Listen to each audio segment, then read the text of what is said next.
Hi there, I'm Phil. Welcome to another of my Essential Movies videos, where I take a spoiler-free look at a film that I think every film lover and budding filmmaker should check out. Today, we're looking at Dog Day Afternoon.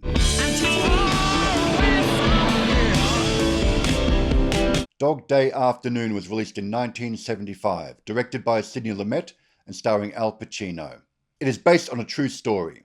One of the strangest hijack attempts to date began yesterday when two gunmen held up a bank in Brooklyn, New York. The gunmen got $29,000, but before they could leave, police moved in and the bank robbers seized 8 hostages. With his partner inside pointing a shotgun at 8 employees, the other robber spent much of his time pacing outside the bank, either negotiating with police or screaming at them to back off. Al Pacino had just become a major star. He'd made the first Godfather film. He'd just finished making Godfather Part 2, but that wasn't out yet, and then jumped straight into this film, which he also got an Oscar nomination for. And the film, in fact, won the Oscar for Best Original Screenplay. And the winner is Price Waterhouse. Frank Pearson for Dog Day Afternoon. Despite the fact that most of the dialogue in the film is improvised. Pretty much every scene is improvised by the actors, either in rehearsal stage or on set. Just a blast to work with him because he rehearses. We don't have that much these days, and I don't get a chance to rehearse films. But he rehearsed them for 3 weeks. Now that said, there is more to a screenplay than just the dialogue. And because this is based on a true story, the big challenge for Frank Pearson, the original screenwriter on this, was to take that original true life story and turn it into a structured feature film. And primarily to find a motivation and a theme that made sense within the context of the story while still being true to the true life events. So the basic beats of this story are what actually happened, which is a couple of guys try to rob a bank and they get stuck there. Please! Nobody move! Get over there!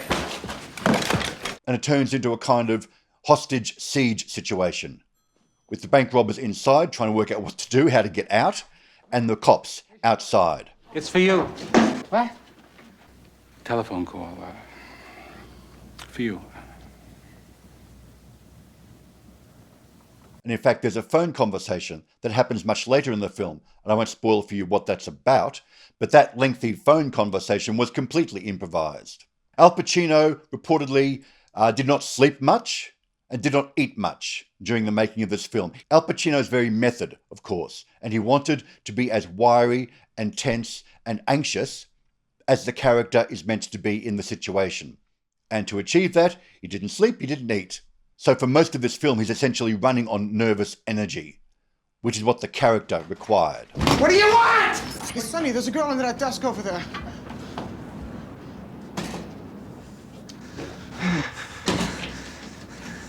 John Cazale is cast as the other bank robber. Just keep talking like nothing was wrong. He was actually much older than the original person. The original character, the original person who did the bank robbery was 18 years old. John Cazale was much older than that.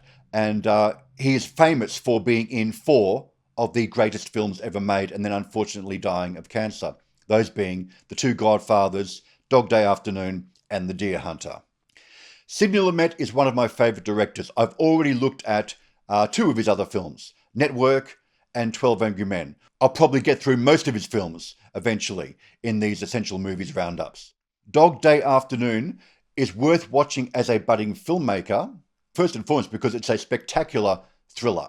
It's a very tense, exciting film. It works really, really well. There is no music in the film. Apart from the opening sequence where they use an Elton John song, there is no score in the film. It's all natural sound. There is no artificial lighting in the film. All the lighting within the bank and within the barbershop across the road, which are the 2 main locations, the street, the bank, and the shop across the road, all the interior lighting is natural. Everything was done on that street. And the bank itself was an empty warehouse, had our production offices in the same warehouse. Everything shot right there. How long did it take to shoot? 32 days. 1 month. Well, in movie terms, 6 weeks. And the dialogue, as I said, is largely improvised. So there's a very natural feel to the way the scenes play out. There's no money here. Come on, Sonny, let's do it! I'm doing it! I'm doing it! too much. This is too much. Now, Sidney Lumet is not like a Robert Altman. He doesn't like improvising for the most part. This film was his one exception, where he felt that would lend a greater credibility to the scenes and the sequences. And the way he moves the camera and the way he composes the shots, and sometimes in very long takes, again, like 12 Angry Men, is a masterclass in how to cover a film in a very limited, tight location. Most of the film takes place, after all, inside the bank. This is one of the greatest film performances ever by Al Pacino. And it has also one of the greatest improvised classic lines in a film. Attica! Attica! Attica! Which is a reference to the Attica prison riot, which happened a few years earlier. I was going out to talk to the crowd once again.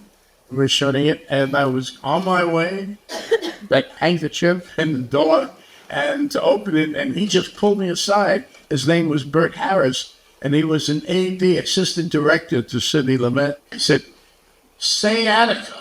I said, "What?" He said, "Just say Attica. Go ahead."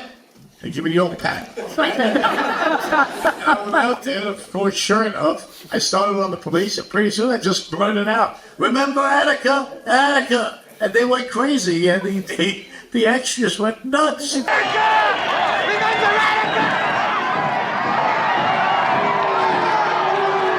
There's a very natural cinema verite, documentary feel to the film. And if you want to make a film that feels real, whether or not it's based on a true story, this becomes one approach. Having the actors feel like they're saying lines on the spot and it's improvised, feeling real. Something a screenplay, no matter how well it's written, can't quite get across. Having multiple cameras running at once, so you get both sides of a conversation for an improvised scene. And the key thing that Frank Pearson hit upon for the character of Sonny, as played by Al Pacino, the key theme for this film is that Sonny wants to please everyone, wants to do the right thing by everyone, and he simply can't because there are conflicting motivations here. He can't please everyone, even though he's trying to do the right thing in the wrong way. It's all a whim. Rob a bank. I had a plan. I had it planned. Only the money was supposed to be delivered, not taken away. So check out Dog Day Afternoon. It's a film I think everyone needs to see at some point. If you like these kinds of videos, you know what to do. If you'd like to learn more about filmmaking, check out my book, linked in the description. And if you'd like to see some videos that I can't put here on YouTube, consider joining my Patreon.